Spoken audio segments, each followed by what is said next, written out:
if you're talking with a group of people that have taken $1 and given 5 back, that's something that doesn't happen all that often, and when a group walks in that says we've accomplished that in the past, that's something we attend to.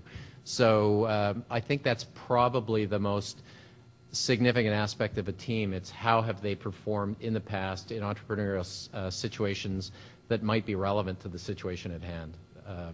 More than... But Mike, most entrepreneurs when they're starting, they don't have that. Well, that's why there has to be something else. Yeah. You know, so maybe it's the technology, maybe it's the traction that they're getting their product out there. Could it be that they're coming to you too early? Should they be talking to Basil or me first? Potentially. There's a food chain in this business, so, you know, and the bar is obviously higher when you're raising more money. Amielle. I'm going to add something. So in terms of team, what I've noticed from investors at the angel round, and we haven't really gone to market for our Series A, so our VC round, but you know, it comes down to, of course, how you position your idea and to a certain extent who you have on your team, and it doesn't necessarily matter how much they've returned to shareholders in the past, though that is valuable, and it doesn't necessarily matter if they've worked at Google and you're starting a search business. A big thing that investors seem to be attracted to is determination, the way you think, and your passion for the business. And I know that sounds fluffy, but it's true, especially when you're raising money from angels. You're selling them on a dream, and you have to get them to believe in you and your team, because your company, your technology is going to change likely dramatically over the years to come that you're in business.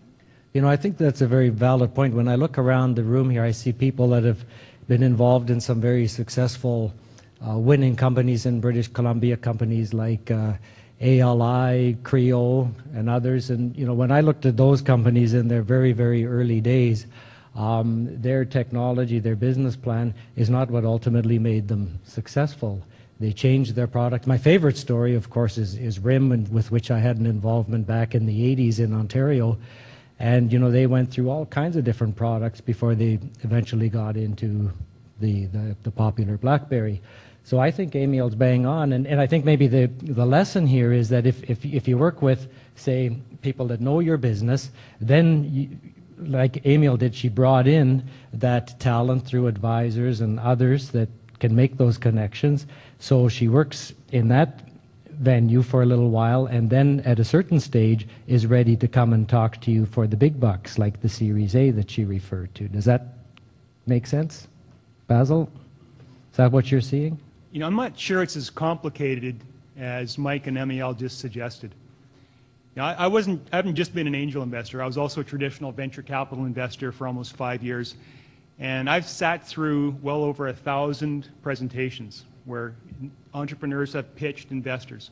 And I've watched intently what happened after those 1,000 pitches. And I've become convinced that what is really going on in those presentations is, and what determines whether or not you get funded, is whether the investors like you.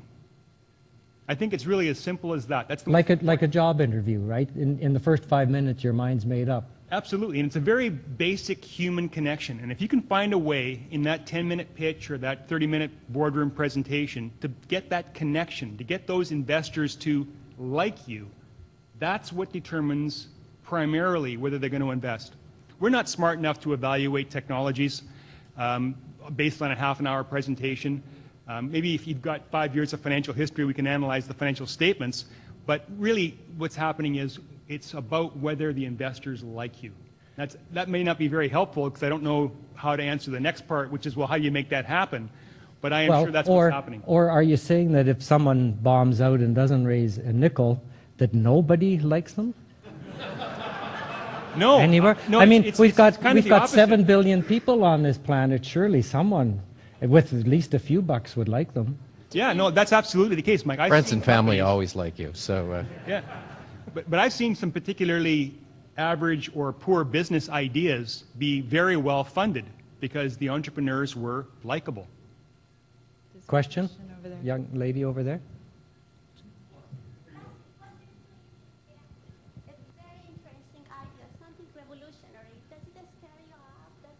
Do you support them if somebody comes with a great idea, revolutionary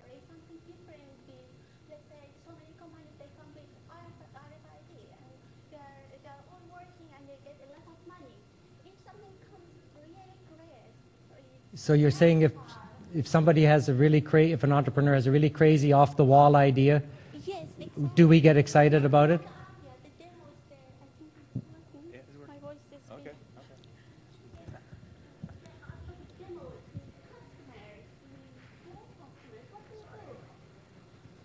I'm not sure we could hear you quite. Did any of you guys hear it? Yeah, I did. Amielle got it. Yeah, Do you want to repeat the just- question? Yes, Correct me if I I'm- repeat it.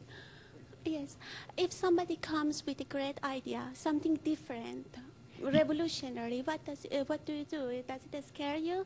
With customers, with great demos. So I think the question is, what happens if somebody brings us a really revolutionary idea? I think most of the time we wouldn't recognize it. You know, if Marcus Frayne had come to me and said, I'm going to build an online dating site, and my revolutionary idea is I'm not going to charge for it, I would have yawned and passed. Stuart Butterfield presented at Mike Volker's Angel Forum, and he had some fabulous ideas that none of us can understand, and we didn't invest in his company either.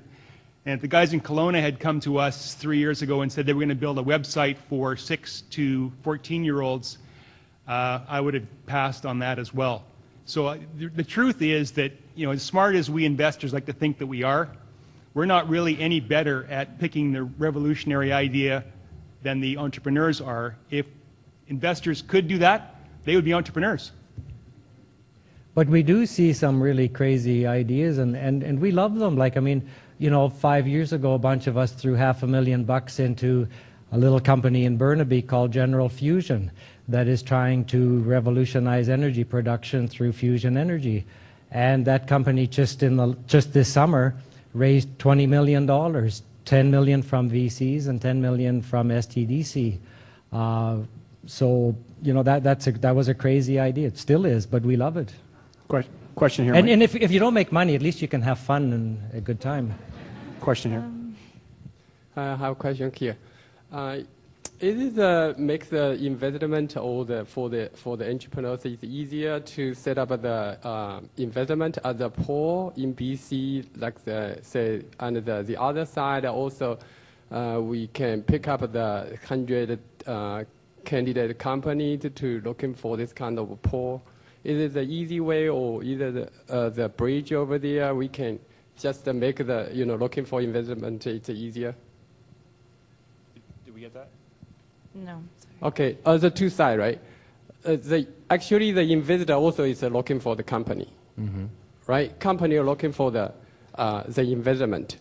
You're talking about an inventor as opposed to an entrepreneur, because there's often a big difference. Yeah, I know the difference, but the entrepreneur is a representative of the company, the new company, right? And also is looking for the investment. He's looking for the investment. Okay, and then but currently so many people is looking for the money.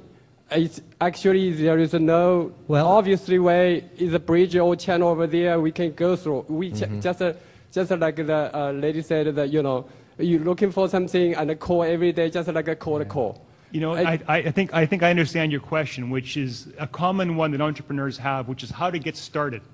How do you start? You've got a great idea. How do you connect with the investors? And it's frustrating to me as well that the process is not very efficient. It is a matching process. And I think that perhaps in some future time there will be some kind of online technology that helps match investors to companies better. But today it's actually a very painfully labor-intensive process. And it starts, I think, by doing some networking, by going to various networking events, finding people, hopefully just one or two people that really like what you're doing. And as Amielle demonstrated, the most important thing of all is to find that lead investor.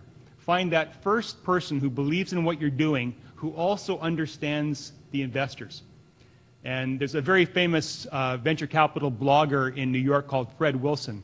And he wrote a very important blog post that I recommend anybody read on lead investors. And what he said was that entrepreneurs should only focus on finding the lead investor.